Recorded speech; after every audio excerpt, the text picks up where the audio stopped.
¿Qué tal, amigos? Muy buenas noches. Hoy relegamos la crónica política de la portada de nuestro informativo porque en primer lugar nos tenemos que ocupar de un gravísimo accidente de tráfico. Una joven de 26 años y natural de Logroño y 20 personas han resultado heridas en un accidente de tráfico que tenía lugar esta misma tarde en Soria. El autobús en el que viajaban colisionó contra un camión en la A15 a la altura de la localidad de Adradas. Todavía no se saben las causas exactas del accidente que se está investigando y que ha afectado, como les digo, a ese autobús que corría la ruta Logroño-Madrid. El saldo de un muerto tras un accidente de tráfico es ya de por sí trágico, pero lo sucedido esta tarde en Soria puede calificarse casi de milagroso. Tal y como ha quedado el autobús tras chocar por alcance con un camión, con su parte derecha completamente sesgada, parece inconcebible que no se hayan producido más víctimas mortales. El suceso ha ocurrido en la A15 a las 5:30 de la tarde a la altura de Adradas. Y cuando hemos blincado, la gente, algunos se estaban cayendo, hemos ido los dos. Estaban con los brazos así, cógeme, les hemos cogido algunos porque si no se caían, los hemos dejado en el suelo, otros ya los hemos ayudado a bajar, algunos estaban con las piernas rotas, otros con los pies, con los tobillos, los brazos, golpes por todos los sitios, gente gritando que no sabías lo que le pasaba a cada uno, nada más que todo un desastre.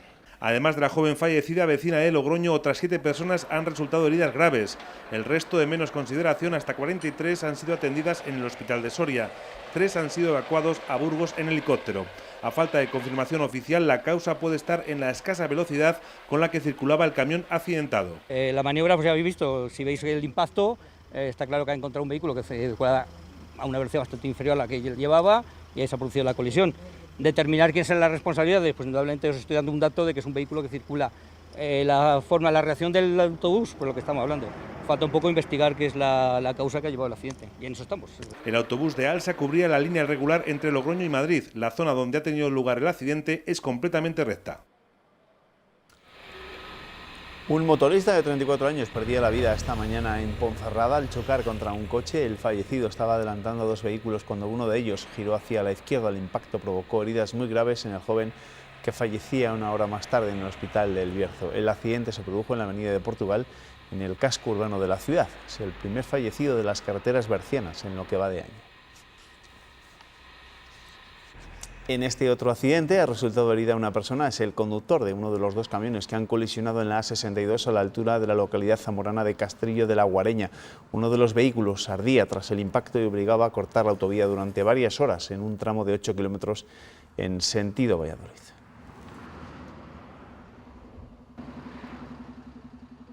Ya lo ven, ha sido un lunes negro en las carreteras de Castilla y León. En lo que se refiere a la crónica política, les cuento que mañana hay pleno en las Cortes Regionales y no va a ser un pleno más. Es el primero desde la dimisión de Rosa Baldeón y la posterior remodelación del Ejecutivo Regional. La primera pregunta del secretario general socialista, Luis Tudanca, al presidente Herrera, marcará buena parte de la sesión.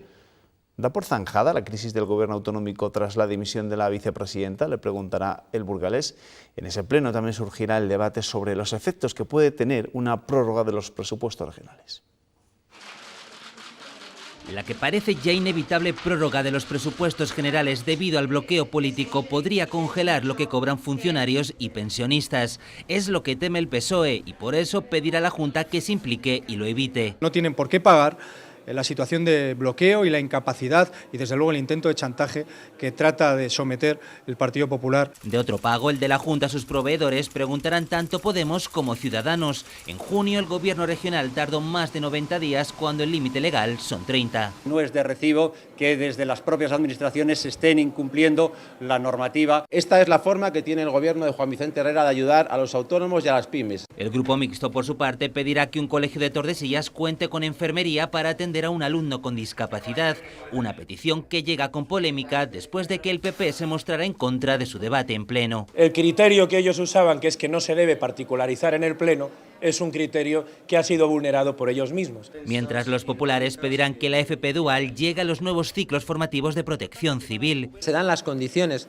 para que pueda ser puesto en marcha para el curso 2017-2018. Además, el PSOE llevará al pleno la situación de Rosa Baldeón y su intención de renunciar al aforamiento, pero seguir como procuradora. Pueden estropear lo que desde luego fue un gesto reconocido por todo el mundo. Los socialistas quieren saber si Herrera da por zanjada la crisis en su gobierno. ¿Puede Rosa Baldeón renunciar a su aforamiento y seguir como procuradora? La respuesta es muy simple, ¿no? Ni siquiera cuando los hechos se producen en el ámbito privado, como es el caso. El beneficiario no puede disponer de este privilegio porque pertenece a la Cámara. Sencillamente no lo puede hacer, digamos, como gesto político. Bien, es comprensible, pero jurídicamente hablando, las Cortes de Castilla y León no pueden aceptar esta solicitud. Jurídicamente, Rosa Baldeón solo tiene dos opciones: renunciar a su escaño y pasar a disposición de un juzgado ordinario, o seguir en el Parlamento y que sea el Tribunal Superior de Justicia de Castilla y León el que juzgue los hechos. Solo modificando este precepto del Estatuto, mediante un procedimiento que es, como sabemos, un poco complicado, se podría eliminar, digamos, este fuero. Otro debate es si hoy en día tiene sentido el aforamiento que surgió para proteger a los parlamentarios del poder del rey. Yo creo que en estos momentos no hay razones para desconfiar de cómo iba a instruir el sumario cualquier juez ordinario, ¿no? Al cambiar la ley también hay varias posibilidades: eliminar el privilegio de raíz o separar los casos en los que el parlamentario actúe en el ejercicio de sus funciones o lo hizo en el ámbito privado. Eso dice la ley, la norma, en cuanto a lo que dice la política. Hoy hablamos con una paisana de Rosa Baldeón, con la secretaria de Organización del PSOE de Castilla y León, Ana Sánchez. ¿Qué tal? Bienvenida, muy buenas noches. Hola, buenas noches. Bueno, ya la hemos escuchado antes en esa información, pero usted ha venido a decir que tampoco entienden esa postura de Rosa Baldeón, ¿no?, de intentar dejar de ser aforada, pero no dejar de ser procuradora.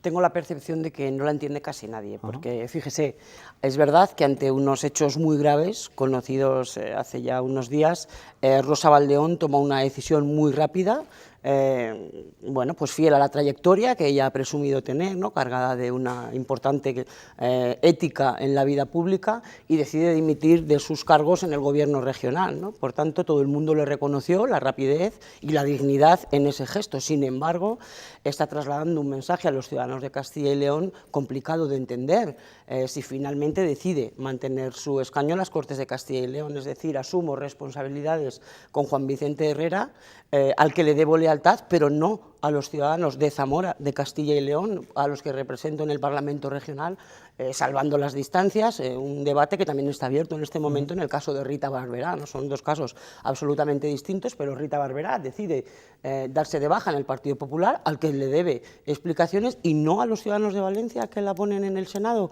Yo creo que el Partido Popular tiene una doble vara de medir que tiene que ir aclarando. No soy muy sagaz, por tanto, si podemos adelantar que mañana ustedes van a pedir en ese pleno que Rosa Baldeón también deje su escaño por Zamora.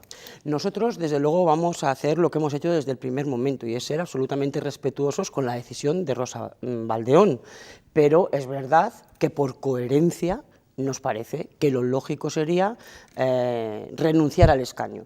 Pero no lo decimos porque se nos haya ocurrido, sino porque el viernes pasado conocíamos que la propia Rosa Baldeón registraba un escrito en las Cortes de Castilla y León pidiendo no ser aforada. Mire, yo el único caso conocido que tengo es el del señor Cañamero en el Congreso de los Diputados. Desconozco la formación del señor Cañamero para saber que el aforado es inherente a la condición de parlamentario, pero sí conozco la formación de Rosa Baldeón y sé que Rosa Baldeón sabe que el aforamiento es inherente a la condición de parlamentario. Por tanto, quizá mañana estemos ante la renuncia de Rosa Baldeón, porque parece que ante una situación cuya respuesta es casi conocida, los servicios jurídicos de la Cámara casi con toda seguridad le dirán que no puede dejar de ser aforada, parece que el paso lógico sería renunciar al escaño. Y una reflexión que es verdad que está hoy haciendo con los políticos que vienen durante los últimos días a esta mesa de informativos, ¿entiende que igual también los propios políticos deben de pensar que igual un error en el ámbito privado no tiene por qué cercenar una carrera política? Y no hablo solo del caso de Rosa Baldeón. O sea, errores de este tipo los puede tener cualquiera. Sí, mire, es un debate que en esta comunidad se ha abierto estos días con lo que ha sucedido con la ya ex vicepresidenta, ¿no? Y probablemente sea un debate que tengamos que abrir, el de la asunción de responsabilidades y el de dónde están los límites, ¿no? Incluso dentro del propio Partido Popular hemos visto una disparidad de opiniones muy grande.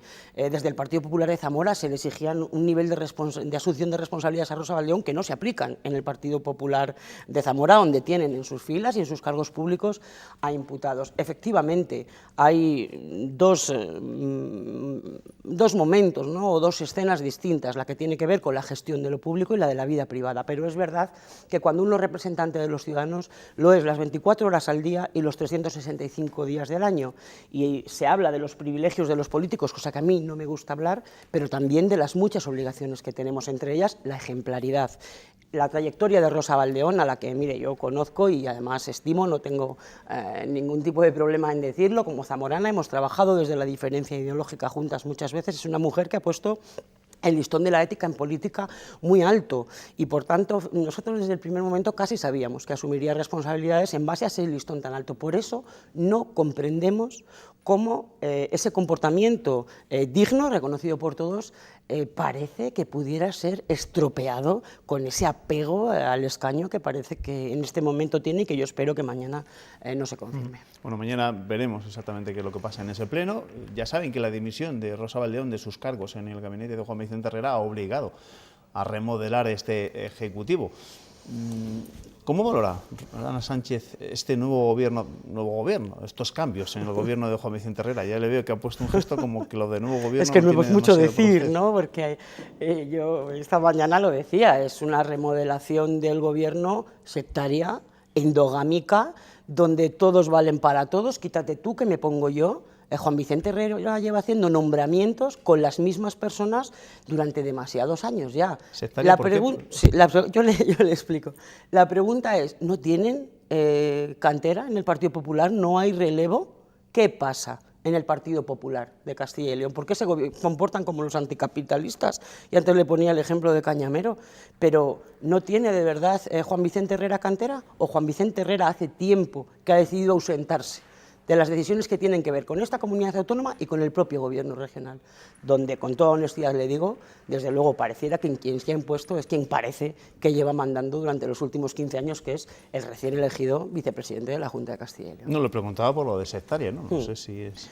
Bueno, pensamos que cuando uno se bunkeriza, y parece que hay una cierta bunkerización en el gobierno regional, pues parece que induce al sectarismo, ¿no? Lo que está claro es que son signos inequívocos de un fin de ciclo, de la etapa de Juan Vicente Herrera, que a nuestro juicio está viéndose protagonizada por un Partido Popular asolado por la corrupción, en clara descomposición.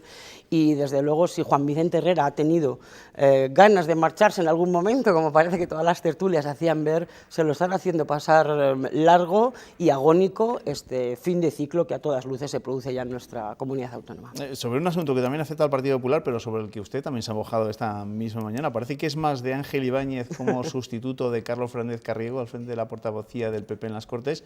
Yo no sé si es porque es más del burgalés o porque no es nada del abulense San Vitorio. No. Bueno, en San Vitorio además es segoviano. Segoviano. Ya tengo buena relación con ambos. Ante las preguntas de quién creen ustedes que puede ser el portavoz y las declaraciones de Juanjo San Vitorio este fin de semana, donde ha tenido para todo el mundo, para la presidenta de la Diputación de Zamora, de su propio color político, a la que llamaba miope, mi compañera Virginia Barcones no se enteraba, Luis Tuanca tiene rabietas, en fin. Y después de todos estos ripios decía que apelaba a los valores de la comunidad, a la búsqueda de consensos. Pues hombre, si a mí me preguntan, creo que esos valores los encarna algo mejor Ángel Ibáñez, que parece un parlamentario sosegado, sereno, del Partido Popular también. Por tanto, es una decisión que toman en el Partido Popular y que desde luego el Grupo Socialista respetará. No es que tenga ningún tipo de preferencia, son perfiles distintos. Bueno, mañana sabremos si San Vitorio, el procurador segoviano, es definitivamente el portavoz del PP, o lo es el burgalés Ángel Ibáñez, o es otra persona. Ya veremos. Veremos si lo decide Herrera o otra persona. Bueno, no tendrá que decidir Herrera, seguro que su opinión cuenta bastante. Le voy a preguntar por lo suyo, por lo del Partido Socialista, porque estos últimos días se está hablando mucho de que determinados varones del Partido Socialista le están intentando hacer la cama a Pedro Sánchez y que para ello iban a recurrir a una fórmula similar a la que recurrió aquí en Castilla y León Óscar López para quitar la Secretaría General a Julio Villarrubia, es decir, dimitiendo la mitad más uno de la Ejecutiva. ¿Cree que va a pasar eso en su partido? ¿Y por qué se está dando pie a que quizá pueda pasar eso? Bueno, yo creo que hay demasiadas fabulaciones de la... Bueno, nosotros siempre decimos que nos debemos a las clases medias trabajadoras de este país y no a la derecha política ni a la derecha mediática. Y yo he visto estos días, bueno, este tipo de fabulaciones en la prensa nacional, ¿no? O sea, usted no los da crédito, no cree que en su partido no le doy demasiada exista esa cobertura. tendencia. En mi partido existe algo que es obvio y que conoce todo el mundo, es diversidad de opiniones, es un partido muy plural donde se celebran órganos de debate, el Comité Federal, órgano que se ha convertido en famosísimo. En el último estuvimos más de 7 horas de duración debatiendo con más de 60 palabras pedidas, cosa que desconozco que pase en otros partidos políticos y por tanto, ¿hay diversidad de opiniones? Sin duda. Sí, pero a partir de ahí usted me pregunta, ¿los varones planean no sé qué? Mire, yo lo desconozco completamente. Yo al varón que conozco es a Luis Tudanca, que es con el que trabajo todos los días. Y a Luis Tudanca le veo dedicado en cuerpo y alma a trabajar por la defensa de los intereses de los castellanos y leoneses. Luis Tudanca mañana va a un pleno donde va a garantizarle a los más de 600.000 pensionistas de esta comunidad autónoma o más de 160.000 empleados públicos que ante la amenaza del señor Rajoy de si no hay presupuestos congelar las pensiones y no incrementar el salario de los empleados públicos, defender y garantizar que eso no sea así y que no se cumpla esa amenaza. Usted me pregunta por otros varones, yo le digo, a mí me gustaría que la señora del Olmo tomara nota de lo que Susana Díaz hace en Andalucía. Susana Díaz dice que Andalucía tendrá presupuestos sí o sí, tanto si el señor ministro facilita las entregas a cuenta, que tendría que haber facilitado ya las comunidades autónomas. Si no lo hace, solicitará el Consejo de Política Fiscal y Financiera. Susana Díaz defiende con uñas y dientes los intereses de los andaluces y a mí me gustaría que en Castilla y León la señora del Olmo y el señor Herrera estuvieran a lo mismo. Según ustedes, sí que puede haber presupuestos autonómicos, aunque no haya presupuestos nacionales, aunque no se sepa exactamente las partidas que van a venir del Gobierno central. Desde luego, sería una trampa por parte del Gobierno central condicionar y someter, secuestrar, se tomaría como rehén a España y a los españoles si no facilitara a las comunidades autónomas esos datos. En 2011 se prorrogaron los presupuestos y el gobierno de José Luis Rodríguez Zapatero facilitó tiempo antes, meses antes, las cuentas a las comunidades autónomas. El gobierno de España en funciones puede facilitar los datos y si no, que convoque un Consejo de Política Fiscal y Financiera y lo hable con las comunidades autónomas. Pero yo le digo, el otro día oí a la baronesa andaluza comprometer que Andalucía tendrá presupuestos sí o sí y creo que Castilla y León puede tenerlos sí o sí y es a lo que se debe dedicar el gobierno Herrera y el varón Tudanca, que es a lo que se dedica. Ya que me estaba recordando algunas declaraciones de los líderes autonómicos, de los varones y varonesas del Partido Socialista, quiero recuperar un asunto del que me respondía usted antes. Decía que sí que hay debate en el Partido Socialista, es verdad, pero por atreverse a discrepar al presidente extremeño le han caído bastantes críticas, zascas. Bueno, yo fíjese, yo en esto de las redes sociales me cuesta entrar. Es verdad que creo que es un asunto que habrá que abordar, esta impunidad que hay en las redes sociales. ¿Quién está detrás de cada perfil? Yo misma hacía pública un ataque que sufría mi familia en las redes sociales y lo que hice fue poner una denuncia en las instituciones correspondientes. Quiero decir con esto, yo desconocía que mi compañero Fernández Vara se había sentido agredido. Si se ha sentido agredido, yo le recomendaría hacer eso y desde luego lo que está claro es que tendremos que abrir un debate para acabar con esa impunidad. Pero porque yo no puedo señalar a nadie. La propia dirección del partido no parecía muy de acuerdo con que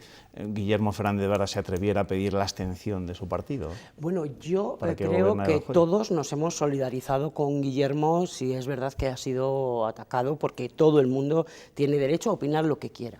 Es verdad que Guillermo lo ha verbalizado, pero lo ha verbalizado en medios de comunicación. Yo no se lo oí decir en el Comité Federal, donde se acordó por unanimidad que el Partido Socialista nunca jamás avalaría un gobierno de Rajoy ni le blanquearía su corrupción. ¿Y esas cosas pueden cambiar o esa postura puede cambiar si el domingo se cumple lo que dicen las encuestas? Es decir, que su partido, el Partido Socialista, pierde la mitad de la representación en el País Vasco y en Galicia el Partido Popular mantiene la mayoría absoluta. Bueno, yo es que con esto de las encuestas no quiero que me dé la risa otra vez, ¿no? Pero es verdad que las encuestas en los últimos años se han visto siempre con respecto al Partido Socialista superadas por la realidad y muy ampliamente. Yo no quiero recordar las encuestas que daban en Castilla y León al Partido Socialista, ¿no? Los resultados fueron duplicar las encuestas prácticamente, ¿no? Por tanto, bueno, vamos a esperar a que los ciudadanos vascos y gallegos voten el próximo día 25, y en cuanto a si afectará en el ámbito nacional, pues no es en el Partido Popular, en el Partido Socialista, no, porque en este momento hay solamente tres posibles salidas a la situación: facilitar un gobierno de Rajoy, o que gobierne Rajoy, desde luego no con el apoyo del Partido Socialista, tendrán que buscar acuerdos en otro sitio. En segundo lugar, facilitar un gobierno presidido por un socialista sin contar con los independentistas, como ya demostramos en la última legislatura, no queremos gobernar a costa de todo, es decir, con aquellos que venían prometiendo el cambio, Podemos y Ciudadanos, o en tercer lugar, acudir a unas elecciones. ¿Me pregunta mi opinión, nuestra opinión? Sí, sin duda alguna la segunda. La segunda. Obviamente. Bueno, ya veremos qué es lo que pasa definitivamente a partir del próximo domingo y si cambia o no cambia nada el panorama de la política nacional. Gracias, Ana Sánchez, secretaria a ustedes, un placer. De Organización del PSOE. Buenas noches. Bueno, tenemos que hablar de mucho, por supuesto, en nuestro tiempo de tertulia, pero eso será después, a la vuelta de la publicidad. Hasta ahora.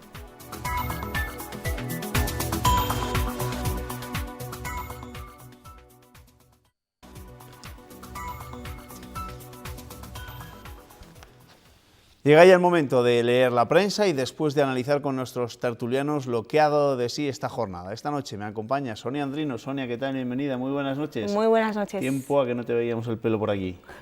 Bueno, aquí estoy otra vez. Bienvenida, Gracias bienvenida. por invitarme. Julián Ballestero, ¿qué tal? Bienvenido, recién salido de las fiestas de Salamanca. Pues muy bien. Ha salido bien, ¿no? Sí, sí, las fiestas han estado estupendas. Y entero, muy bien, me alegro. Bueno, que con la prensa viene como cada noche Ernesto Escapa. Ernesto, ¿qué tal? Bienvenido, buenas noches. Buenas noches. ¿Hoy con qué quieres empezar? Pues mira, empezamos con juicios. Ajá. En principio, con la primera del Diario de Burgos, que destaca la imagen de la casa cuartel de la Guardia Civil que intentó volar ETA. Y al lado de la imagen de la casa cuartel, ya dañada por el atentado, la imagen de Miquel Carrera Sarobe, que es el etarra al que la Guardia Civil responsabiliza de ordenar ese atentado y para el que el fiscal de la Audiencia Nacional pide 3.860 años de cárcel. Diario de León destaca en su primera también otro asunto judicial, en este caso la reclamación de Raquel Gago, una de las condenadas por el crimen de Isabel Carrasco, que recurre y podría forzar un nuevo juicio del caso. Alega violación de garantías procesales y propone al Supremo que sea designado un nuevo jurado o que se decrete su absolución. El Norte de Castilla destaca en su primera la imagen del accidente ocurrido esta tarde en la autovía A15 en la provincia de Burgos, en el trayecto de Logroño a Madrid. Una joven de 26 años fallecida y 8 heridos graves. También el Diario de Soria destaca en su primera la imagen impactante del autobús siniestrado y señala que el repunte de la siniestralidad mortal en las carreteras sorianas se dispara con una nueva tragedia, un muerto y 7 heridos graves en una colisión entre un autobús y un camión. También el diario ABC abre sus páginas de Castilla y León con este mismo asunto y unas declaraciones de uno de los camioneros que primero asistió a los heridos. Cuando entré en el autobús el panorama era dantesco, los gritos no paraban de oírse, declaró. Y señala también que la empresa indica que el conductor es un hombre experimentado y el autobús había pasado todos los exámenes, que estaba en buen estado. Diario La Razón, el gobierno Herrera y los sindicatos no cesan en la búsqueda de un comprador para Lauki. Milagros Marcos anuncia el compromiso de la multinacional Lactalis de abrir un nuevo periodo de venta de la planta vallisoletana. Diario de Valladolid, El Mundo, Telestan crea 300 empleos de operador y vendedor telefónico, una oferta de trabajo a tiempo parcial de 30 horas semanales a cambio de 849 € más comisiones y la mayoría se incorporará al nuevo centro de la Plaza Juan de Austria. El Norte de Castilla destaca también en su primera que 2 de cada 3 personas rechazan acudir a la prueba que detecta el cáncer de colon, solo se la hace el 38%. Y esta dolencia que afecta a hombres y mujeres se cura en el 90% si se detecta a tiempo. La Gaceta de Salamanca destaca en su primera uno de los encuentros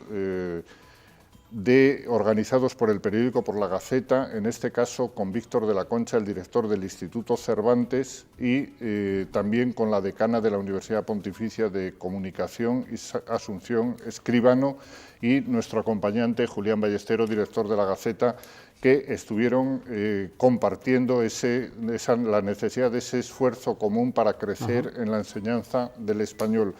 Además, como es la inauguración de curso universitario, la Gaceta destaca también en su primera las novatadas que inundan la ciudad. Diario La Razón, Fernando Rey, el consejero de Educación, alienta a las universidades a trabajar unidas y no competir en la inauguración de curso en León. Y La Nueva Crónica señala que el aumento de las matriculaciones en la Universidad de León permite salvar, de momento, los estudios de minas y agrícolas. Diario Palentino también abre con la apertura de curso La Yutera, que es el campus universitario de Palencia, un campus verde en el que prima la investigación. Por último, el Diario de Ávila destaca en su primera que el dramaturgo Juan Mayorga ha recibido el premio Teresa de Ávila a su trayectoria como creador. Hoy les vas a obligar a los tertulianos a ser bastante sintéticos en su exposición porque, caray, nos ha llegado toda la prensa de Castilla y León. Un lunes lleno de noticias, de sucesos. Un lunes prolijo, sí. Y además recordaba en una de las portadas en las del Diario de Burgos ese atentado contra el cuartel de la Guardia Civil de esta ciudad. Fue el 29 de julio de 2009 cuando ETA intentó provocar una matanza en ese acuartelamiento. La fortuna que esa madrugada se alió con los agentes y con sus familias, evitó que la furgoneta bomba que destrozó buena parte del edificio, prácticamente todo el edificio, dejara un reguero de víctimas mortales. Hubo 145 heridos, entre ellos 41 niños. Hoy en la Audiencia Nacional se ha juzgado al cerebro del atentado al exjefe de ETA, Miquel Sarobe. Es Miquel Kavicoitz Carrera Sarobe, conocido como Ata, hoy en el banquillo de los acusados por ordenar esto. ¡Qué bestia! Ata era jefe militar de ETA entonces y tenía bajo su mando directo al comando Otazua,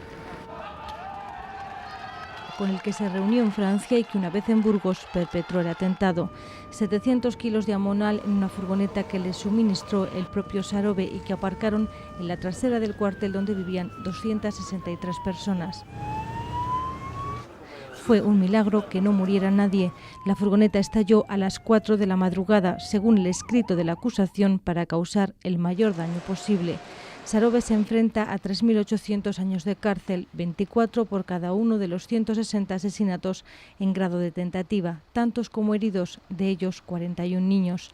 Podría ser una condena récord, igual que la que la Audiencia Nacional impuso a cada uno de los integrantes del propio comando Otazua, detenidos en 2011 y juzgados 2 años después.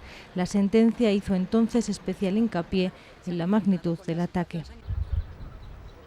Este juicio en la Audiencia Nacional contra el que se supone fue el autor intelectual de ese atentado que sufrió el cuartel de la Guardia Civil en Burgos en la madrugada del 29 de julio, pues nos ha hecho revivir imágenes de un tiempo que ojalá no vuelva jamás a nuestro país, porque evidentemente ahí la fortuna o el milagro se puso de parte de la Guardia Civil y de sus familias.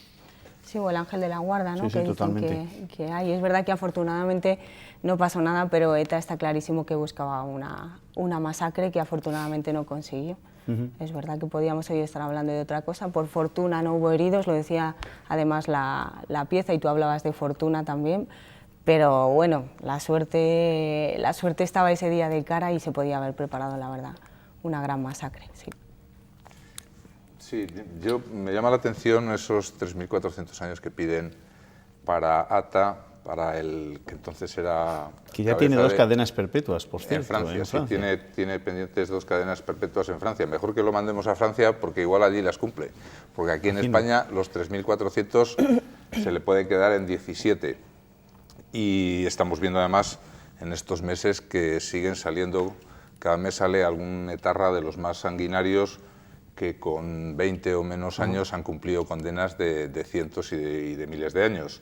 Y la otra reflexión es que los sucesores de Ata siguen en España y siguen en política, no ya matando o intentando matar, pero sí hacerse con el poder y de alguna manera conseguir la victoria de ETA, no ya a través de las bombas, sino a través de la política. Y esto se llama Arnaldo Otegi, al que afortunadamente se le impide ser candidato al Endacari, pero ya veremos por cuánto tiempo. De momento solo tiene otros 4 años de inhabilitación.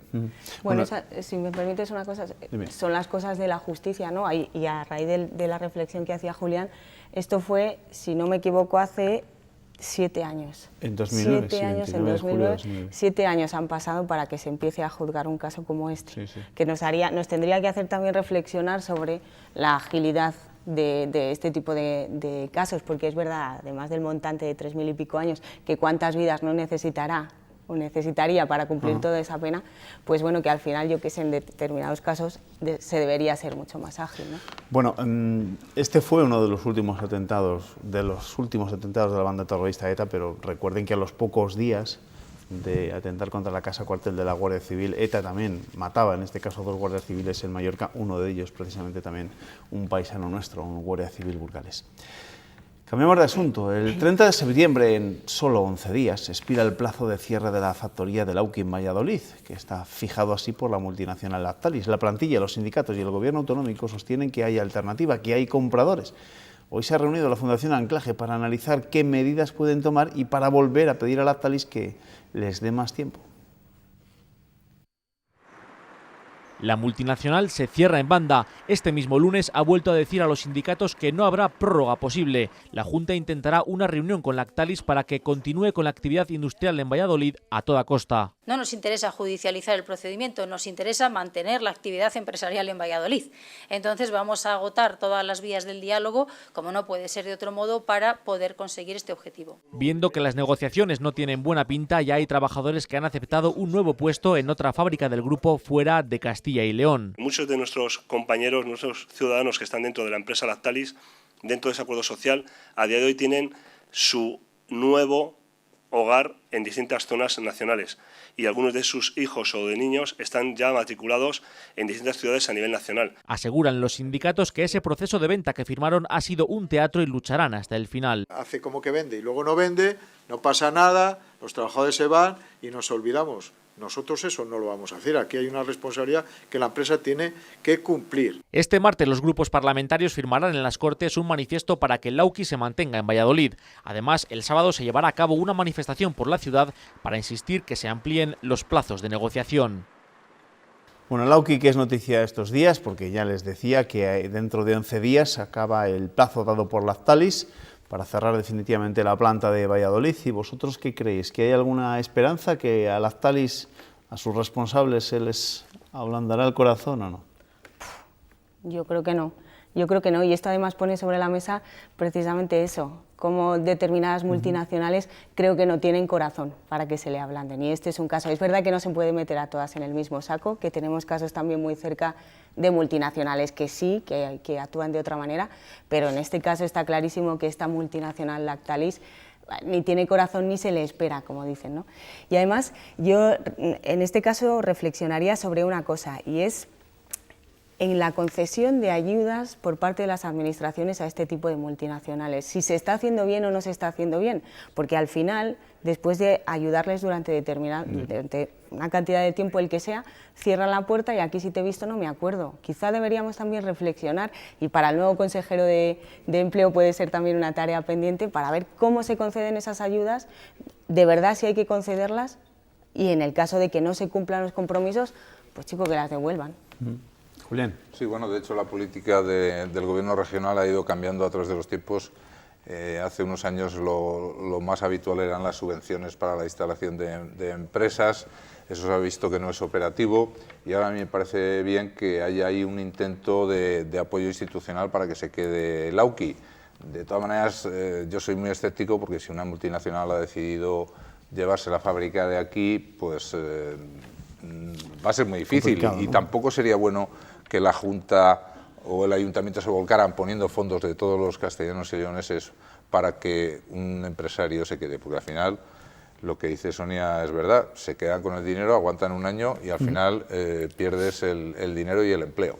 La UCI, que va a ser protagonista mañana también en el Pleno de las Cortes, porque todos los grupos van a firmar un manifiesto en el Parlamento Regional de apoyo a la planta vallisoletana, de apoyo sobre todo, por supuesto, a los trabajadores. Y por la tarde habrá pleno y en el mismo será protagonista Rosa Baldeón. El debate girará en torno al aforamiento y a si debe dejar el escaño, como le pide parte de la oposición y parte de su partido, en Zamora sobre todo. En la víspera, la portavoz de la Junta ha insistido en que se esclarezca quién filtró el atentado tan rápidamente.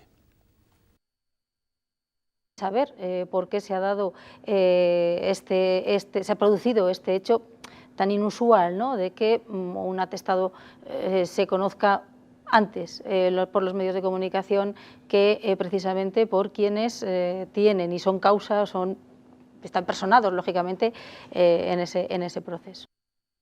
Bueno, pues mañana será noticia, como les digo, en las Cortes de Castilla y León, en ese pleno, Rosa Baldeón, que ya saben que hace unos cuantos días dimitió de sus cargos en el Ejecutivo Regional como vicepresidenta, como consejera de Empleo y como portavoz, pero parte de la oposición les sigue reclamando que deje también su escaño por Zamora. ¿Y vosotros qué creéis que va a pasar ahora que tanto se habla acerca del aforamiento? Aunque la ley parece que lo dice claro, si eres procurador vas a seguir aforado, aunque pidas dejar de ser aforado. Rosa va a seguir siendo aforada por muchos escritos que presente diciendo que quiere renunciar. Eso me parece que es una postura un poco de cara a la galería, porque sabe perfectamente que mientras mantenga el acta de procuradora va a ser juzgada por el Tribunal Superior de Justicia de Castilla y León y no por un juez ordinario. Yo creo que si fuera coherente con lo que ella siempre ha defendido y con lo que ahora empieza a defender también su partido, aunque sea arrastrado en este caso por los pactos con Ciudadanos, es que debería renunciar al aforamiento dejando de ser procuradora. Es decir, si el error que ha cometido la lleva a dejar su responsabilidad en el Gobierno, no veo un motivo para que no le obligue también a dejar la representación de los castellanos y leoneses en ese Parlamento. Fíjate, yo he de reconocer que el mismo sábado cuando se conocían los hechos, yo pensaba lo mismo, que dejara todo, y ni siquiera me planteaba lo del escaño. Es verdad que todos los cargos de gobierno tenían que ser inminente. De hecho, en 16 horas, y lo decía Herrera el otro día en la toma de posesión de los nuevos cargos, dimitió de todos los puestos de poder, la vicepresidencia, la consejería, la portavocía del gobierno. Pero fíjate, después de todo lo que se ha conocido este fin de semana y después del comunicado del abogado, yo tengo mis dudas. Tengo mis dudas sobre si debería o no debería. Yo lo único que creo es que mañana va a ser la persona más buscada en el Pleno, eso está clarísimo. Una de las incógnitas que hay que resolver es dónde la va a situar su partido, qué escaño va a ocupar, porque está claro que ya al lado de Herrera no va a estar. Pero es que tengo mis dudas. Reconozco que en esta última semana, con todo lo que ha pasado y con todo lo que ha trascendido y lo que hemos sabido, no lo sé. Pero no sé por qué. Es decir, que el delito es un delito, es un error muy grave, constituye un delito y da lo mismo que fuera a 170 o 110, entre otras cosas porque nadie ha dicho que fuera a 170, ni nadie ha dicho que hiciera trompos después del accidente. Un medio publicó un contenido del atestado al poco de ocurrir el accidente en el que había algunos errores. Y a partir de ahí yo creo que no hay más problema. La filtración del atestado tampoco es ninguna clave. Las consecuencias que provoca eso que tú dices que son errores o lo que se ha difundido o lo que no se ha sido del todo correcto, las consecuencias que ha desencadenado después. Ojo que yo... ¿Qué consecuencias ha desencadenado? Pues entre otras cosas alarma social, reacción, rechazo... Alarma social no, entre otras cosas porque no ha salido fuera de ese medio de Zamora. No ha salido publicado en los medios serios de Castilla y León y en los medios de ámbito regional, nadie ha publicado. Hombre, en las redes sociales, en este país despellejan a cualquiera, por de todas formas, una alcoholemia o por cualquier otro sentido. Pero...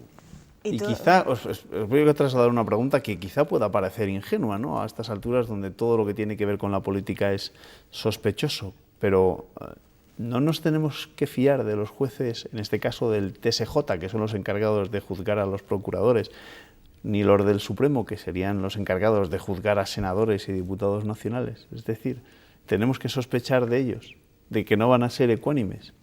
No, pero no ese es el problema. El problema es Claro, que es es un decir, porque al privilegio. final, Es decir, es un privilegio, evidentemente, tú pero si tienes un problema que no puedes rechazar. de alcoholemia, no vas a ir al Tribunal Superior de Justicia, ni te van a hacer un atestado de 102 folios. Va a ir la cosa mucho más breve y va a ir a un juzgado ordinario. Ese es un privilegio que tienen en España demasiados políticos, o eso entendemos, yo creo que una mayoría de los españoles desde hace mucho tiempo. Y eso hay que irlo recortando. Yo creo que Rosa era una de las personas que lideraba también ese cambio de mentalidad. Y siendo coherente, yo creo que debería acudir a la justicia ordinaria como el resto de los ciudadanos. A ver, yo creo que ganaría tiempo, evidentemente. Ganaría tiempo y lo haría mucho más rápido y yo creo que esa es su intención. Pero es un derecho al que no puede renunciar, solo lo puede hacer de una manera. Dimitiendo de procuradora. Claro, dimitiendo de procuradora, por eso que será una decisión que tenga que tomar ella, que insisto, yo a estas alturas de la película y con lo que ha trascendido, tengo mis dudas, pero bueno, ella decidirá su opinión, vamos. Bueno, ella ha dicho que decide Juan Vicente Herrera. Sí. O sea, al final no sabemos También depende de cuánto tiempo pueda aguantar la presión el Partido Popular, también depende de la propia decisión o lo que quiera, porque es evidente que es una apuesta de Herrera y estaba clarísimo. Que también va a depender de lo que, de alguna manera, de lo que él pueda pensar, ¿no? Aunque la decisión sea personal, pero...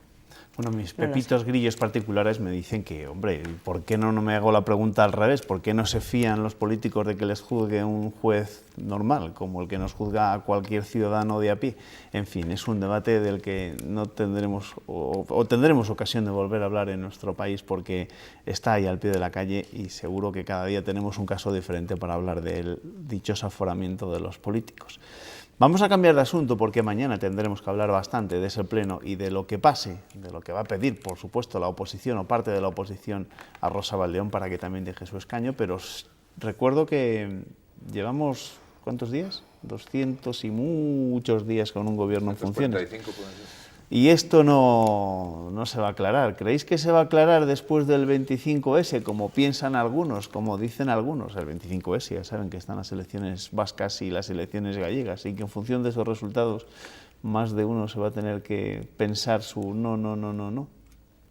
Yo creo que no. O sea que no. O sea, esto me huele a lo mismo que pasó después de las segundas elecciones, de con estos resultados los varones van a obligar a Pedro Sánchez, las empresas del IBEX, este país, no puede aguantar otra campaña, otras elecciones. Bueno, pues como yo escribí en la Gaceta en su día, al poco de conocer los resultados, en ningún sitio está escrito que no puede haber unas terceras elecciones, eso lo dije hace mucho tiempo y ahora resulta que lo que parece es que vamos derechitos a las terceras elecciones. El hecho de que el PSOE se vaya a dar un batacazo en Galicia y en el País Vasco, que probablemente se lo den en ambos lados, lo único que va a provocar es que de nuevo haya ese movimiento de los varones que son muy tímidos. En el PSOE los varones además están muy desgastados, Susana Díaz está junto a los corruptos defendiéndoles e incluso malbaratando su prestigio, y yo creo que eso es lo que va a impedir que tengamos una solución después del 25. Sí, yo no creo que cambie, en eso coincido con Julián, yo no creo que cambie mucho las cosas. Bien, es verdad que el PSOE, que puede ser el más afectado, tiene un polvorín interno que es difícil también de resolver y a tenor de las encuestas tampoco parece muy fácil. Lamentablemente todo apunta a que iremos hacia esas terceras elecciones, a que eso lo beneficia a Mariano Rajoy, está clarísimo, y al Partido Popular, pero a mí personalmente la verdad es que me provoca un cansancio ya de tener que volver otra vez. Vamos a empezar a hablar de las cuartas un día de estos. Bueno, sí, pero claro, totalmente. Vamos a otra cosa. Como si paramos 15 días el país las porque encuestas estamos en dicen que los resultados van a ser muy semejantes. Pues votemos cada 2 días hasta que, yo qué sé, hay chistes por ahí ya, Oye, que votamos más que vamos a hablar de otro tema, estamos a punto de terminar, ¿vale? Pero quiero hablar de Guillermo Delgado, un vallisoletano aficionado a la escritura y apasionado de los himnos con letra, por lo que parece, y claro, el nuestro, el de España, no la tiene. Un día se puso la tarea y este lunes ha registrado en el Congreso su propuesta de letra para el himno. Se titula Por tu libertad y habla de valores como la paz, la igualdad o el respeto. Es tan políticamente correcto que en la letra no aparece en ningún momento ni España ni españoles.